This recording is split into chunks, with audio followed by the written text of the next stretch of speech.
Go Jump in the Pool by Korman. The Big Fizzle. "Come on, Boots! Swim!" shouted Bruno Walton. His usually overpowering voice was drowned out by the competing roars of the MacDonald Hall rooting section and their York Academy rivals on the other side of the pool. In lane number 3, Boots O'Neill, MacDonald Hall's star swimmer, churned his arms in a steady, powerful crawl. His pace was good, but not good enough. Dimly he could see at least 2 figures ahead of him as he bobbed up and down at the end of the race. The loudspeaker blared, "First place, York Academy. Second, York Academy. Third, York Academy. Fourth, fifth, and sixth, MacDonald Hall. The winners of the meet, victorious in all events, York Academy." The wild cheering erupted from the host benches, accompanied by good-natured, though half-hearted applause from the boys of MacDonald Hall.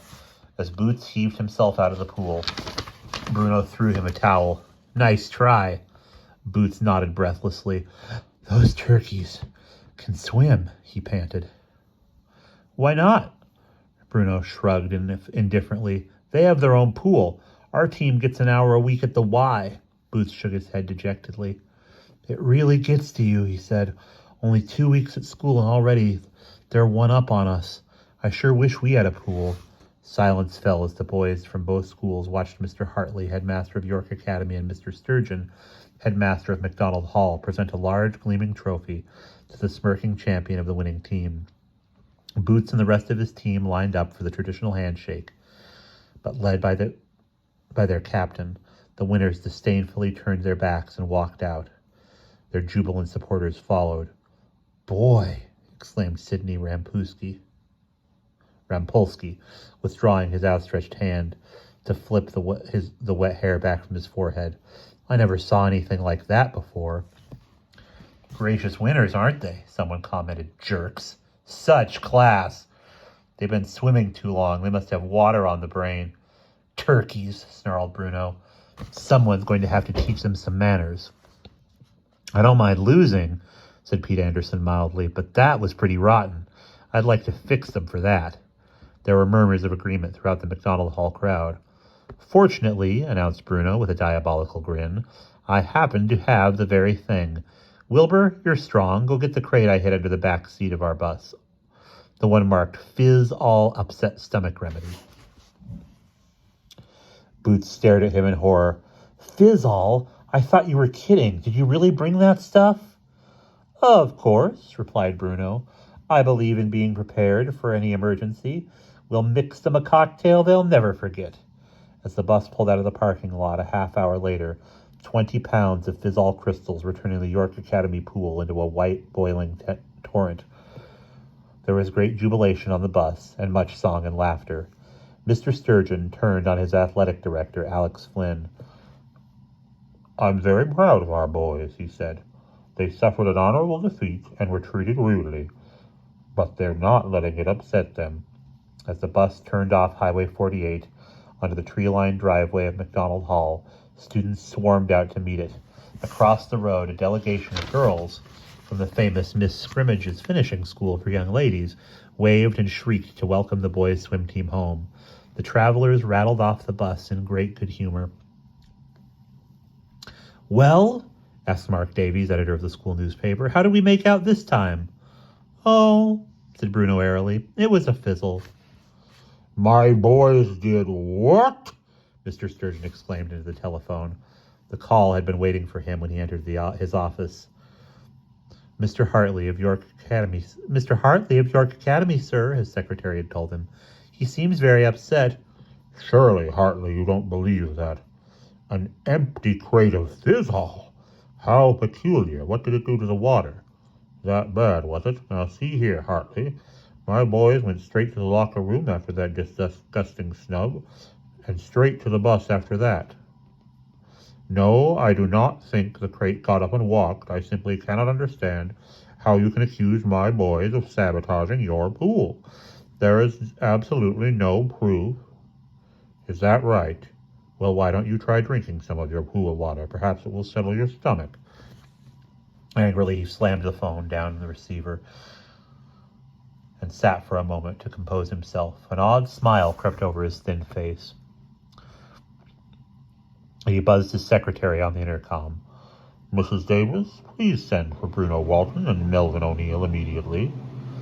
In room 306 of dormitory 3, Bruno Walton and Boots O'Neill lazed at their desks, picking at their homework. So you came in fourth, Bruno was saying. So what? It's not that, Boots muttered miserably. You're afraid we'll get into trouble for fizzing up their stupid pool? No, that's not it either, protested Boots. Then what is it? You've been sulking ever since we got back to the hall. It's nothing, maybe. Will you spit it out? Bruno demanded. Well, you know my dad, began Boots slowly. He's a super athlete. He was even an Olympic swimmer once. Well, he thinks the athletic program at McDonald Hall isn't good enough. Lately, he's been thinking about sending me to York Academy. Bruno emitted a startling howl of protest. What? But you can't. You'd be a turkey, a York turkey. You just can't. I may have to, said Boots. If that's what my folks decide. They know the Hall is the best academic school. But they say there's more to a guy's education than just books. But you'd play against me on the hockey team, protested Bruno. And you'd have to live over there. My new roommate would probably snore. Well, maybe it won't happen, Boots offered hopefully. You can bet your track shorts it won't happen, Bruno snapped, because we're going to get a pool for McDonald Hall. We? Shrieked Boots. As in you and me? And a lot of other guys. How? The fish said the budget. Don't bother me with details. We're getting a pool, and that's that. They were interrupted by a knock at the door. Boots opened it and took a note from the office manager. It read, Bruno Walton and Melvin O'Neill are to present themselves at Mr. Sturgeon's office immediately. That didn't take long, Boots commented glumly. Bruno nodded. The turkeys must be up to their ears in foam by now. I wonder how the fish knew it was us. Lucky guess, Boots grinned, but his expression held a certain dread. I wonder how mad he is, he added as they walked down the marble corridor which led to the headmaster's office. Bruno smiled confidently. Not half as mad as Mr. Heartless and his turkeys, he said. Besides, I wanted to see the fish anyway. There's a little matter of something lacking around here. Boots groaned softly. Bruno, while he's bawling us out, there's no time to start asking for favors. Just leave everything to me, Bruno assured him. Mrs. Davis, smiling sympathetically, opened the heavy oak door lettered Headmaster and ushered them inside. Automatically, they seated themselves on the hard wooden bench that was reserved for boys who had been called to the office under a cloud. Mr. Sturgeon was not nicknamed the Fish merely because of his name. The coldness of his gray eyes was exaggerated by his steel-rimmed glasses, giving him an unblinking, fishy stare. He now turned this look upon Bruno and Boots.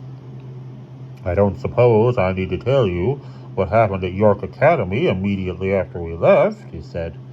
Bruno shifted uncomfortably. I guess we already know, sir, he replied. That was extremely poor sportsmanship, the headmaster went on. Surely the students of McDonald Hall know how to lose graciously. I guess, sir. When they refused to shake hands with our team, we lost control of ourselves, Bruno admitted. And you just happened to have a crate of Fizzle with you? Mr. Sturgeon remarked acidly. No doubt all swim teams carry mass quantities of stomach remedy with them. His eyes grew even colder. You boys took that Fizzle for the specific purpose of damaging the York swimming pool, didn't you? Oh, no, sir, protested Boots in dismay. That is... Sir, Bruno interjected earnestly, Elmer Grimsdale calculates that in 5 days their pool will be as good as new. You know Elmer is never wrong, Mr. Sturgeon coughed. I am delighted to hear that. I should hate to have to approach your parents with a bill for the repair costs, because this is your final offense, this year at least. Your punishment will be light, 1 week confined to your room after dinner. Yes, sir, said Boots. Thank you, sir. Sir, said Bruno, may we speak with you while we're on the subject of pools? Very well. What is it, Walton? Sir, is there any chance at all that we'll get a pool? I'm afraid not, replied the headmaster, folding his hands in front of him. We had one planned for this year, but construction costs being what they are, the budget was $25,000 short. I would like to have one because it would fill a gap in our athletic program and provide some fine recreation. However, these things can't be helped. There simply is not enough money. Yes, sir, chorused Bruno and Boots. Dearest Miss, said Mr. Sturgeon, waving them out. As they were walking back to their dormitory, Boots could stand his roommate's silence no longer. Bruno, he pleaded, stop it. I don't like that look on your face. There's no look on my face, insisted Bruno much too softly. I'm just thinking, that's all. About what? Boots demanded suspiciously. About how badly we'll beat those York turkeys at the next swim meet, which incidentally is going to be held at our pool, a bigger and better one than theirs. Our pool? The fish just said we aren't getting one. Yes, Bruno continued unheeding. We're not taking any more guff from those turkeys, and we're not losing you or anybody else for that matter to York Academy. We're going to raise the money. Bruno, you're talking about 25 G's. If that's what it takes, that's what we'll get, Bruno assured him.